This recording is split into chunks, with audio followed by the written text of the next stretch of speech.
Hello বন্ধুরা, আজকে হচ্ছে শিবরাত্রি। তো শিবরাত্রিতে আমি এসেছি বাবার মাথায় জল ঢালতে কঙ্কালীতলায়। চলো সেটাই তোমাদের সাথে শেয়ার করি। এই দেখো আমি চলে এসেছি রেডি হয়ে। কেমন লাগছে আমাকে অবশ্যই জানিও কমেন্ট করে। তাড়াহুড়ো করে বেরিয়ে এসেছিলাম, লেট হয়ে গেছিলো, সেই জন্য তোমাদেরকে শুরু থেকে সবটা শেয়ার করতে পারিনি। তো দেখো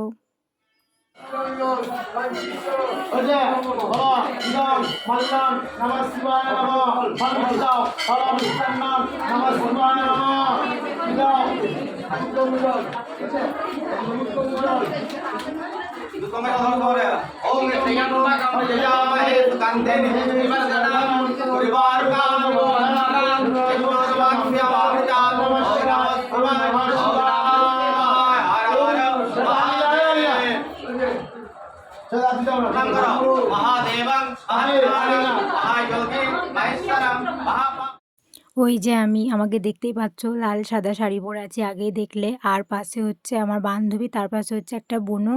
আমরা তিনজনই এসেছিলাম কঙ্কালীতলা। তো আমাদের বাবার মাথায় জল ঢালা হয়ে গেছে, যেটার জন্য সারাদিন অপেক্ষা করছিলাম। আমার জল ঢালা সব কিছু হয়ে গেছে। এবার যাব আমি মায়ের মন্দিরে, মায়ের দর্শন করতে। এই দেখো আমি মন্দিরে চলে এসেছি। আমার বন্ধু আমাকে এই ভিডিওটা বানিয়ে দিয়েছে। আমার সেরকমভাবে আইডিয়া নেই কীভাবে কী করতে হয়, তাও যতটুকু পেরেছি দেখো আস্তে আস্তেই শিখে যাব। তো তোমরা সাপোর্ট করো।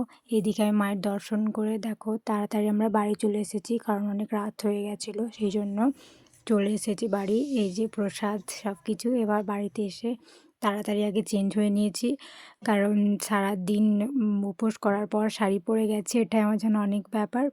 তো বাবা মহাদেবের আশীর্বাদে কিছু হয়নি। এদিকে সব কিছু চেঞ্জ করে নিয়েছি। এবার সবাইকে প্রসাদ দিয়ে আমি প্রসাদ খাবো। চলো টাটা, দেখা হবে আবার পরের ভিডিওতে।